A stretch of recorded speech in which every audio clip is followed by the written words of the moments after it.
Who is the greatest Thunder player of all time? That is what I'm going to discuss today. I'm going to give my opinions on who I think the greatest Thunder player of all time is, and I'm going to run through who I believe should be in the top 10 of the greatest Thunder players of all time. Now, with that being said, I want to say a couple of things. The first thing being that I'm not going to include any Sonics players. Seattle, to me, is their own franchise. They'll probably end up getting their own team here in a couple of years. I hope they do.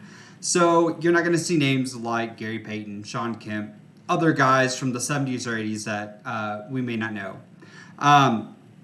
So, first things first, I also want to talk about the definition of top 10 greatest Thunder players of all time. So, in my definition, I look at stats and accolades for sure. I also look at longevity, how long they were here, and then obviously what they meant to the team culturally and what they brought in regard to winning as well. So it's kind of those 3 or 4 things that all combine together to allow me to come up with this list. I'm not exactly going off the most talented, as you guys will see going forward. So before I dive into that, though, I would like to just ask you to subscribe, like, comment, do any of that if you like any of this content. This one's a really fun one. I am breaking down who I think are the top 10 greatest Thunder players of all time. So there may be differing opinions, and I would definitely love for you guys to leave some feedback. With that being said, I would like to tell you an honorable mention just right off the bat. I think I should mention Paul George. And the reason why I want to mention Paul George, he only played here for 2 years, but he did have his greatest season as an NBA player, in my opinion, when he played here. He called it his MVP year. He didn't win an MVP, but he was third in MVP voting. And he had a really, really solid couple of years here where he played really good. He and Russ just couldn't get over the hump. It didn't really turn into winning at a high level, unfortunately. But statistically, he was great.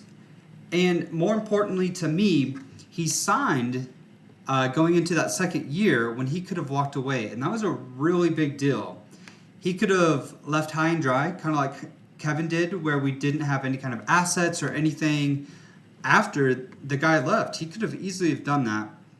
However, he re-signed, gave it another shot, and that allowed us to then, as we all know, trade Paul George for Shea, million draft picks that turned into Jalen Williams, Danilo Gallinari, on and on and on. But basically, we got Shea and Jalen Williams. And without him re-signing, we probably don't end up with those two. So he's a real quick honorable mention. I put him at 11. Now, coming in at number 10, I have Steven Adams. You know, he was with us for, a lot of those years when he was, when we were getting to the finals and Western Conference finals. And he was just super solid. I think he was great for the team. He was part of the team for 7 years, set great hard screens, played great defense. I love Steve-O. I don't know who doesn't love Steven Adams. I had to put him in there at 10 because I do think he impacted winning for sure. At number 9, I have a role player, but he's the greatest role player in Thunder history for sure. We call him Mr. Thunder, Nick Collison. So I ranked him above Steven Adams, even though Steven had better stats. But Nick was with us for 10 years, and I think just the leadership and all the intangibles that he brought for the Thunder to the Thunder, we didn't put his name up in the rafters for no reason. So that one was a little bit difficult deciding between Steven and Nick, but I do think what he brought to the team for 10 years was extremely important for us. Now, coming in at 8 is James Harden. Now, it seems to me when I say that, it seems kind of low for the talent that James had. Um, but really, he was only here for 3 years, and they did get to a finals, but they just really never got over the hump. And I think having him at 8 just really goes to show, um, how blessed we are as a fan base to have all these different players in OKC. Now, if we're going off talent and talent alone, he would be much higher. But again, James, he didn't help us win a championship, unfortunately, and he was only here for 3 years. So that definitely went into it. He did win Sixth Man of the Year, so I did consider putting him a little higher, but ultimately I just felt like there were better candidates to be higher than him. Coming in at 7 is Serge Ibaka.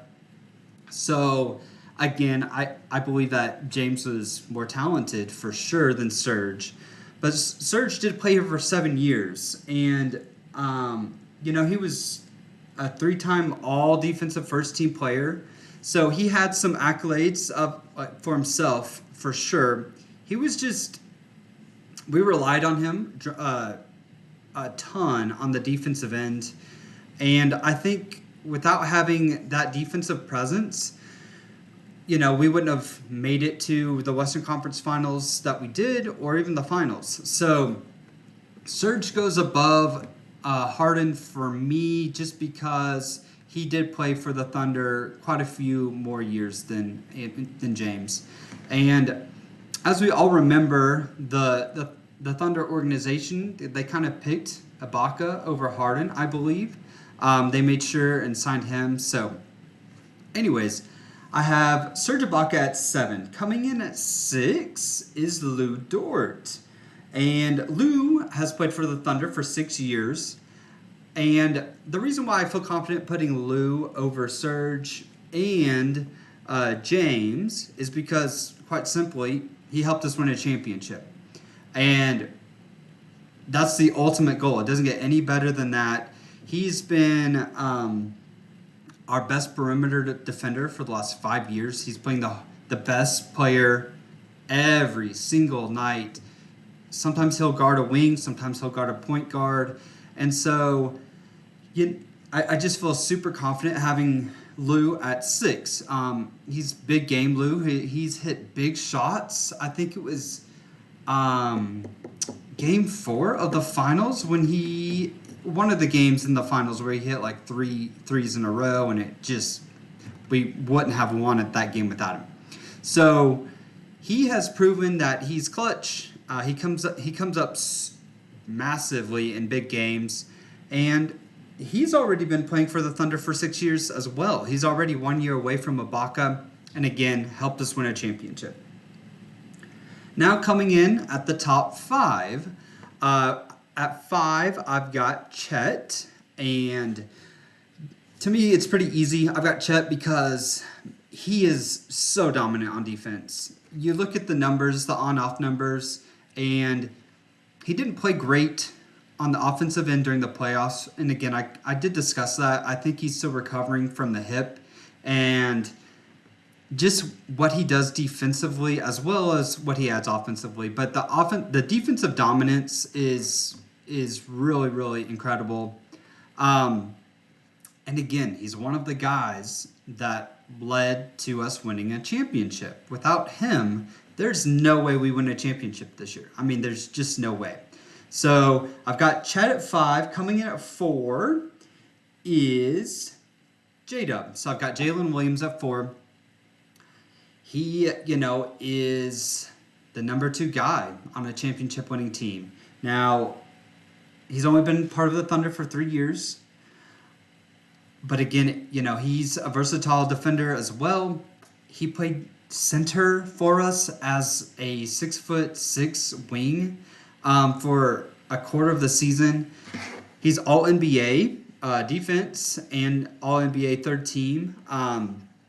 So he's got accolades as well. And again, I think it just helps just the lore of J-Dub, knowing that he had that torn ligament in his wrist is just an awesome story as well. So that's kind of like the culture part of it.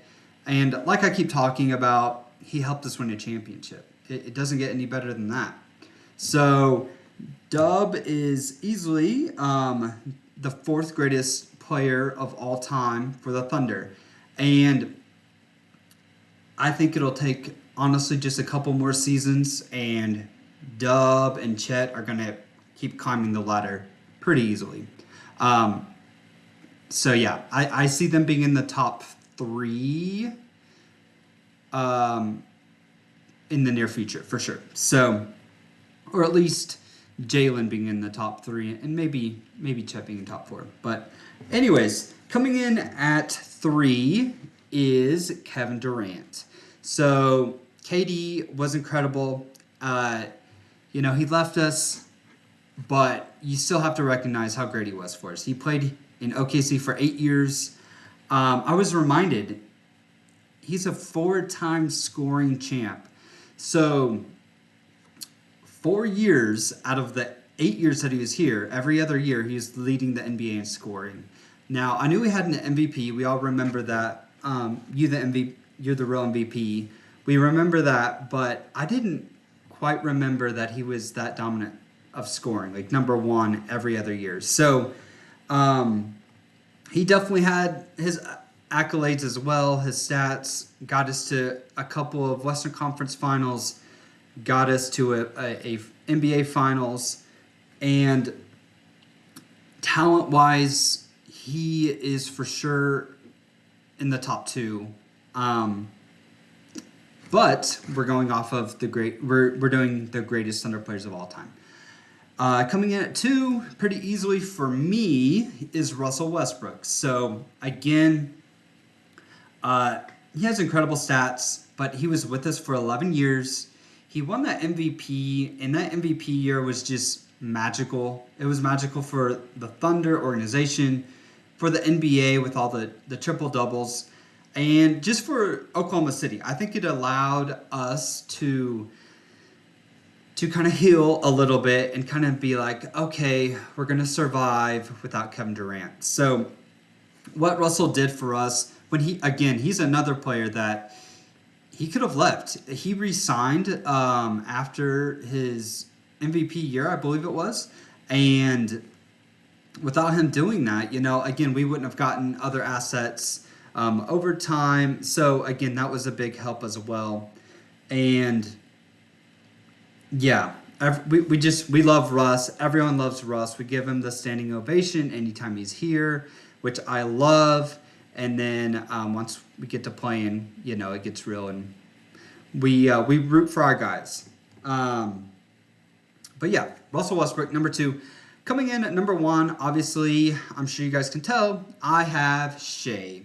Now, some of you may think it's a little too early, but Shea has already been playing for the Thunder for 6 years. That's only a couple years away from KD. And again, he's won MVP. He's a scoring champion, as I've discussed in earlier videos. And he had, I think, the greatest Thunder season of all time.